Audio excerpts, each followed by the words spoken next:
For thousands of years, humans weren't the kings of the planet. We had no cities, no metal weapons, no written language. All we had were fragile bodies, surrounded by danger. Every single day was a gamble for survival. One wrong move, and you were gone. One right choice, and you lived to see another sunrise. But at some point, deep in our prehistoric past, humans made a choice. It was a decision so powerful that it quietly reshaped everything we are today. It wasn't loud, it wasn't recorded. No one held a ceremony to celebrate it. Yet, this single decision changed how we lived, how we thought, and how we survived when countless other species simply vanished. This wasn't a choice made by one person, but by humanity as a collective. It was a fundamental shift in our behavior, a new way of thinking. It was that critical moment when instinct met intelligence, when raw fear transformed into strategic planning, and when mere survival evolved into a long-term strategy. Most people never stopped to ask what that choice was, or why it mattered more than the discovery of fire, the invention of tools, or even the development of language. But here's the thing. Without it, humans might have disappeared long before history even had a chance to begin. So, what was this silent revolution? It was the decision to share knowledge, not just within a family, but across groups.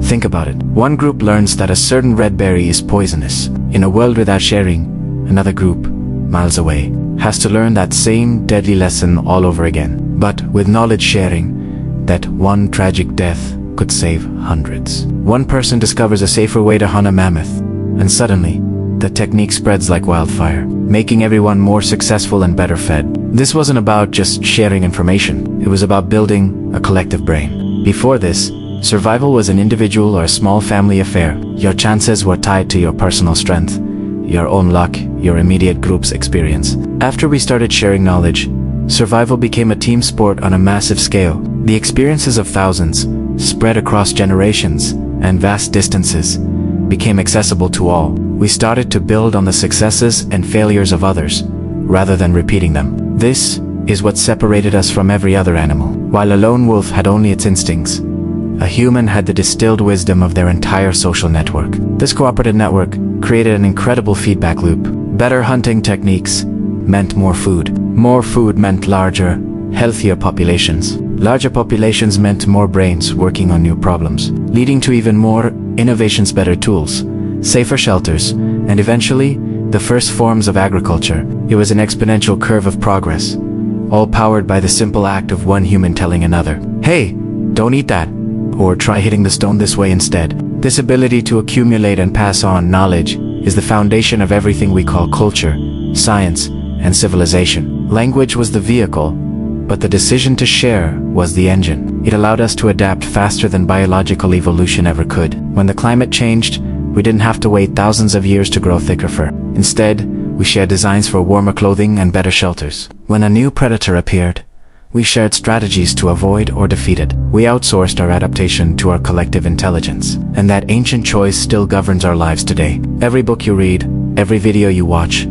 every conversation you have, is a continuation of that prehistoric decision. The internet is the ultimate expression of a global brain, connecting billions of minds, sharing knowledge at the speed of light. From the earliest cave paintings, warning of dangerous beasts, to the complex code that runs our digital world, it all comes back to that fundamental human impulse to share what we know for the betterment of the group. We are not just the descendants of the strongest or the fastest, but of the best sharers. The next time you learn something new, remember that you're taking part in a tradition that stretches back to the dawn of our species. A silent, unwritten pact that turned a vulnerable primate into the planet's dominant force. That's the true secret to our survival.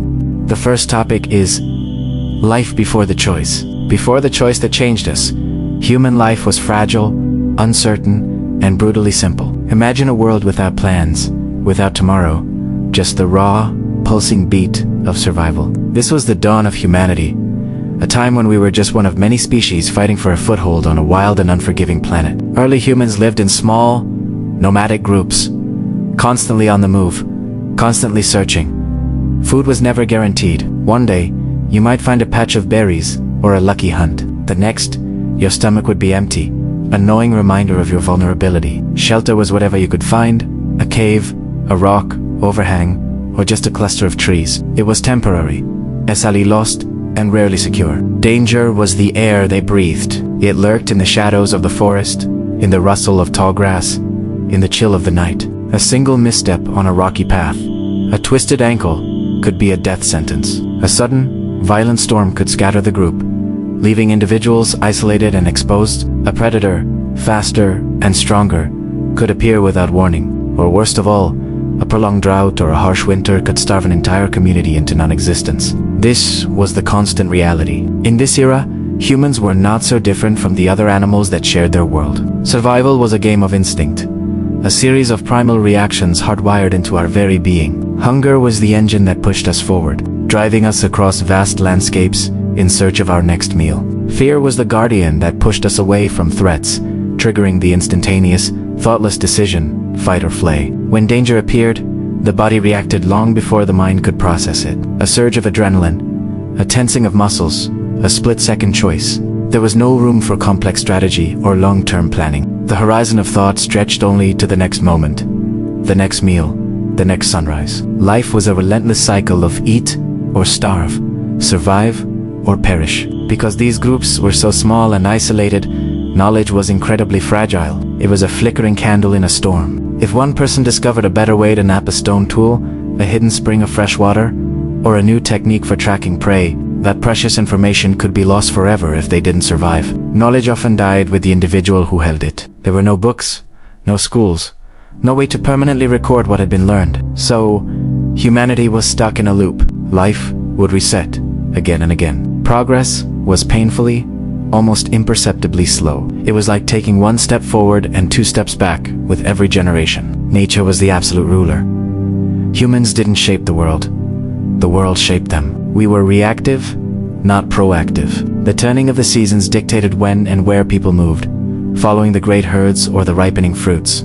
The behavior of animals decided when people ate and how much they ate. The setting of the sun, bringing with it the impenetrable darkness and its hidden dangers, decided when people had to huddle together and hide. There was no concept of building a permanent home, of planting crops for a future harvest, or of storing food for the lean times ahead. The only goal was surviving until tomorrow. Many different human species lived this way, species we now only know from fossilized bones. Homo habilis, Homo erectus, the Neanderthals. They were strong, they were resilient, but for most of them, it wasn't enough.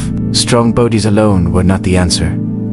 Sharp teeth and powerful jaws were not the answer. Being fast was not the answer. Most of them vanished from the face of the earth, their stories lost to time.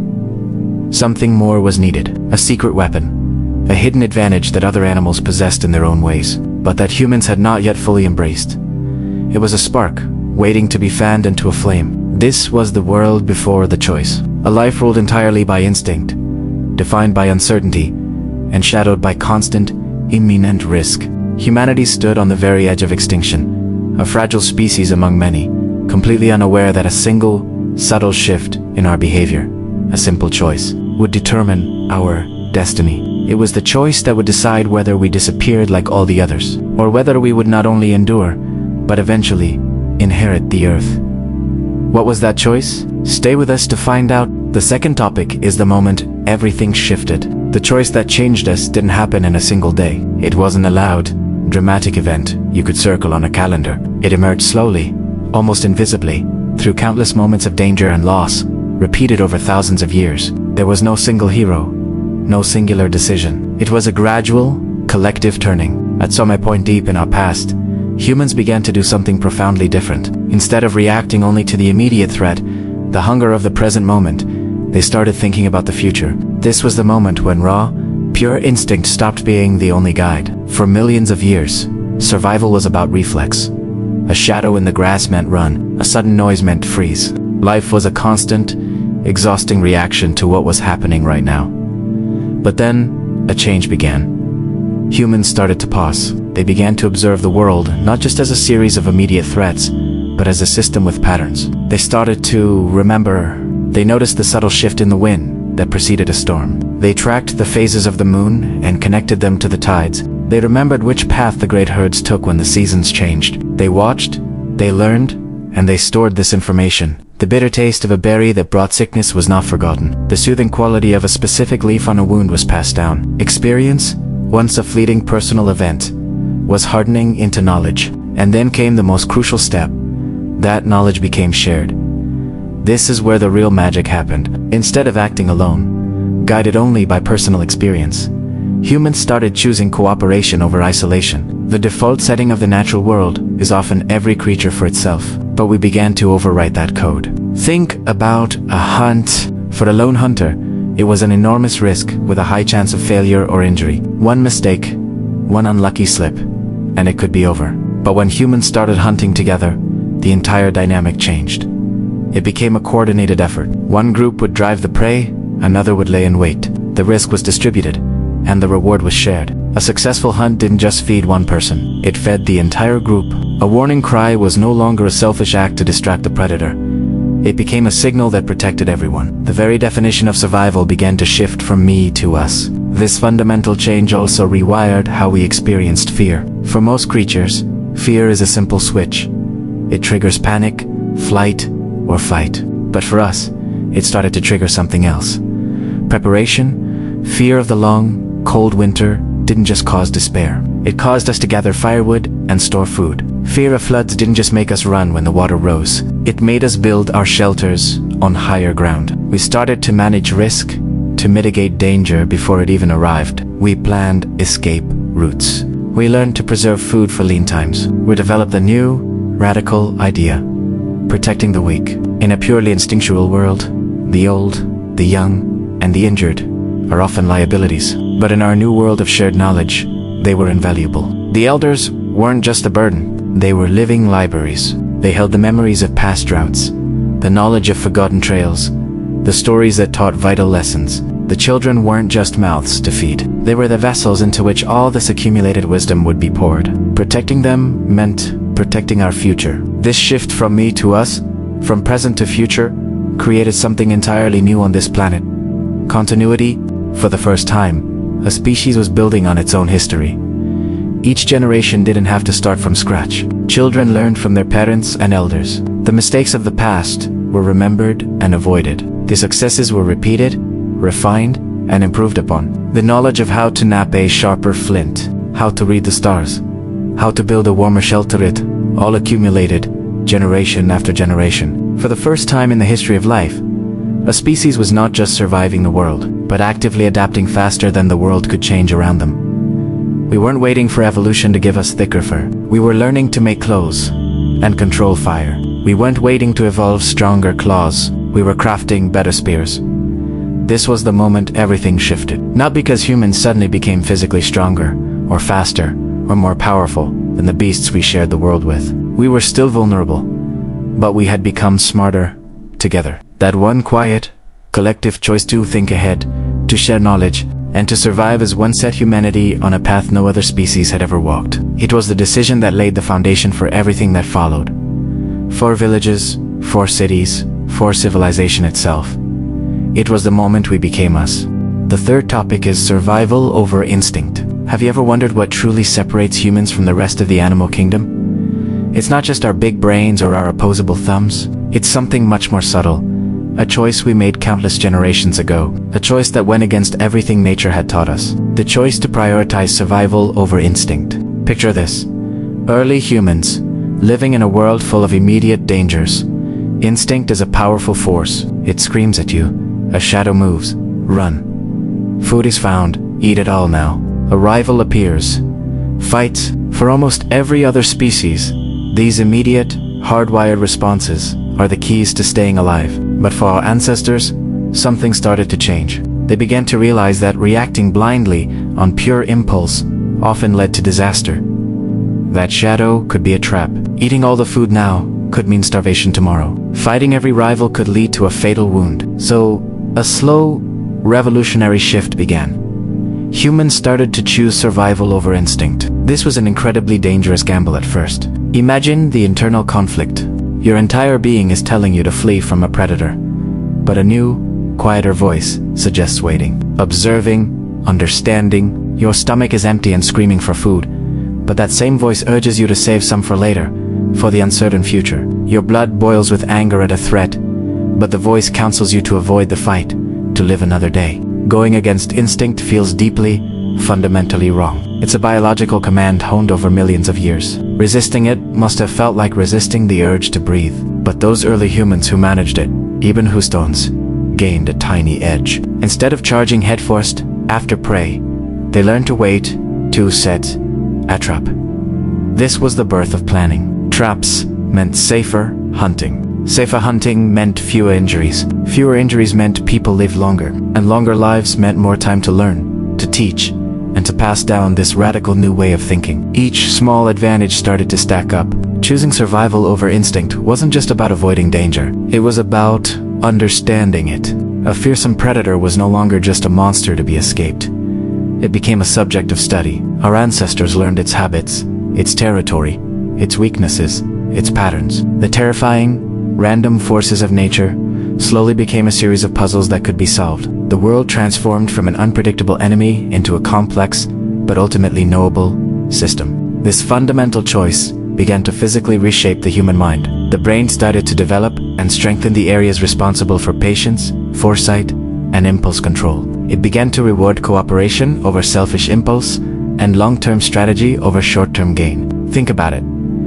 Evolution isn't just about physical traits. It's also about behavior. Over thousands of years, the individuals who were better at controlling their instincts, who could delay gratification and think ahead, were the ones who survived more often. They had more children, and they passed on the genetic predispositions for this incredible mental discipline. Slowly, almost imperceptibly, our biology began to catch up with our behavior.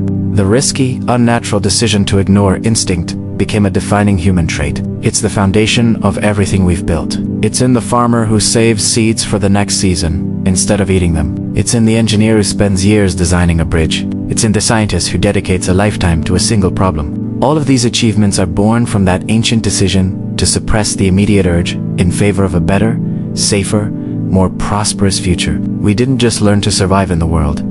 We learned to outthink it. We became the species that plans, that anticipates, that cooperates on a massive scale. We rewired our own brains through sheer force of will, generation after generation. And that is perhaps the most incredible survival story of all. We are the descendants of those who chose patience over panic, strategy over impulse. It's a legacy that lives within every one of us, every time we choose the difficult, thoughtful path over the easy, reactive one. So the next time you resist a temptation, or plan for the future, or work with others towards a common goal, take a moment to recognize what you're doing. You're not just being disciplined, you're tapping into the very essence of what makes us human. You're honoring the ancient, courageous choice to value survival over instinct. The fourth topic is how this choice united humans. Have you ever wondered what truly separates us from every other creature on Earth?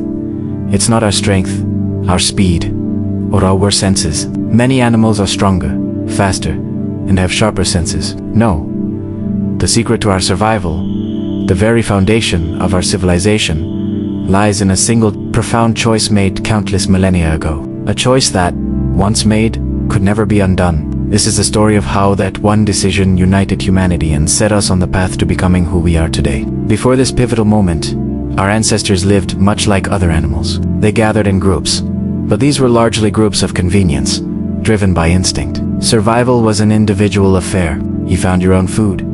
You fled from your own predators. There was proximity, but not true unity. Then, something changed. A spark ignited in the human mind. We started to think beyond the immediate moment, beyond pure instinct. And in that cognitive leap, we made a choice. We chose each other. This decision wasn't a conscious one, not a meeting held in a prehistoric cave. It was a gradual, evolutionary shift, but its impact was seismic. It transformed scattered groups into complex, interdependent systems. Suddenly, roles began to emerge. Trust became the currency of survival. Cooperation wasn't just helpful, it became essential. Think about it. Not everyone needed to be a hunter anymore. While some pursued mammoths across the plains, others were equally vital back at the camp. Some watched over the children, ensuring the next generation would survive. Some became the group's memory, remembering the safest paths to water or the places where fruit grew abundantly. Others became storytellers, weaving tales around the fire that were more than just entertainment. They were warnings, lessons, a shared history that bound them together. Every single role, no matter how small it seemed, mattered. The survival of the one was now tied to the survival of all. If the hunters failed, the entire group went hungry. If the caregivers were careless, the future was lost. If the storytellers forgot the warnings, a fatal mistake could be repeated. This was a radical new way of living. For the first time, our existence was a shared responsibility. The success or failure of the group rested on the shoulders of every member. This new social structure also ignited a revolution in communication. Before, sounds were just sounds, a grunt of effort, a cry of alarm. But now, with the need to coordinate and plan, those sounds began to carry specific meanings. A particular call might signal the location of prey. A certain whistle could warn of an approaching predator. These simple signals evolved, becoming richer and more complex. They turned into the building blocks of early language. And language changed everything. It allowed us to do something no other species could: plan for the future. Instead of just reacting to a lion attacking the camp, we could now discuss how to build better defenses, how to post lookouts, how to actively prevent the danger before it ever arrived. We could share knowledge across time and generations. A lesson learned by one person could be taught to everyone, and then passed down to their children.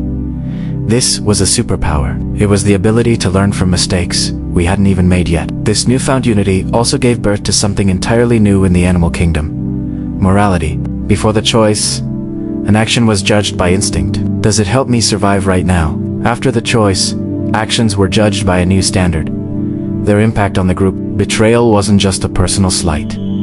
It was a threat to the entire system. A selfish act could endanger everyone. Loyalty, on the other hand, became one of the most valuable traits a person could possess. It was the glue that held the fragile society together. And then there was sacrifice. The idea of giving up something for the good of others, even risking one's own life, became meaningful. These weren't ideas handed down by gods or written in law books. These were fundamental principles forged in the brutal crucible of survival. They were the rules of a new game. A game where the team was more important than any individual player. This is the great paradox of human history. As individuals, we are remarkably fragile.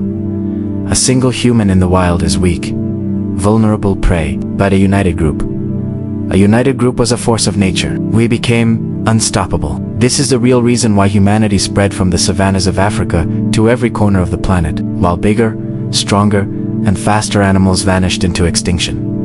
It wasn't because we were feared, it was because we were together. We outthought our rivals, we outcooperated our predators. We shared, we planned, we protected one another. The strength of the wolf is the pack, and the strength of the pack is the wolf. This ancient wisdom became our defining strategy. We became the ultimate social animal. That ancient choice, the choice to unite, to trust, to protect, to survive as one, still echoes through our lives today. It's in the families we build, the communities we form, the nations we create. It's in the very fabric of our societies. Every time we help a neighbor, collaborate on a project, or stand up for someone in need, we are honoring that original decision made by our distant ancestors. It's a legacy that defines both our greatest triumphs and our most profound challenges. The instinct to form in us is powerful, but it also creates the potential for them. Our history is filled with the struggles of defining and expanding who belongs to our group. But at its core, the impulse remains the same. We are stronger together. So the next time you feel alone or powerless, remember this story. Remember that deep within your DNA is the legacy of that choice. The choice to reach out a hand, to share a burden, to face the darkness, not as a solitary individual, but as part of an unbroken chain of humanity, stretching back through the mists of time. We are the children of those who chose each other, and that, more than anything else, is what it means to be human. The fifth topic is why we still live by it today. That pivotal choice, the one that first set our ancestors on a different path, was never left behind in the ancient world. It didn't just happen once in a dusty, forgotten past. It's a choice that has followed humanity through every single age, shaping how we live, how we think, and how we interact even right now, in this very moment. Our surroundings have changed dramatically, of course. We've moved from caves to sprawling cities, from hunting grounds to global markets. Yet, the fundamental decision remains exactly the same. Think ahead, act together, and survive beyond the immediate impulse. It's the choice to be more than just a creature of the moment. Think about it. Modern life constantly rewards those who can control their instincts. We plan our careers years, even decades, in advance, instead of just acting on a whim. We build savings accounts and invest for the future instead of consuming everything we have right now. This is the same principle. We cooperate with millions of complete strangers every day. We trust complex systems like traffic lights, banking, and international trade. We follow rules and laws that only exist because we all collectively agree to them. These behaviors aren't new. They are powerful echoes of that same ancient choice our ancestors made when survival demanded something more than just a knee-jerk reflex. Fear is still a primary driver for us, just as it was for them. But now, for the most part, it pushes us toward preparation instead of pure panic. We buy insurance, we install smoke detectors, we study for exams. We're channeling that ancient fear into foresight. Hunger still exists, of course, but for many of us, it drives incredible systems of agriculture, global trade, and massive food storage networks. Rather than just a desperate, individual grab for the next meal, we've turned an individual problem into a collective solution. Conflict still arises. That's undeniable. But what's truly remarkable is how often cooperation wins out. Despite our differences, our ability to work together on a massive scale continues to far outweigh our tendency toward isolation. The very existence of civilization itself is the ultimate proof that humans kept choosing long-term survival over short-term instinct. Again and again, generation after generation. Every city, every nation, every alliance is built on this foundation. Even our incredible technology is a direct reflection of this choice. What are tools, machines, computers, and the vast ocean of human knowledge, if not extensions of our ability to plan? They are our creations, born from the desire to predict, to prevent, and to protect. They exist because humans learned a profound lesson very early on. Thinking together is always more powerful than reacting alone. Iberisobel. Every satellite, every line of code is a testament to shared foresight. Every society, every law, every shared belief system can trace its roots back to that silent, collective decision made thousands and thousands of years ago. It wasn't a spoken agreement or a written contract. It was a behavioral shift that rippled through time. We didn't become the dominant species on this planet because we were the strongest, the fastest, or the most vicious. Far from it. We became human because we chose to be wise. We chose community over chaos, planning over panic, and as long as humanity survives, we will keep living by that very same choice that changed us forever. It's in our DNA, it's in our cities, and it's in the hopes we have for our future. Thanks for watching. If you found this interesting, consider subscribing for more thoughts on what makes us who we are.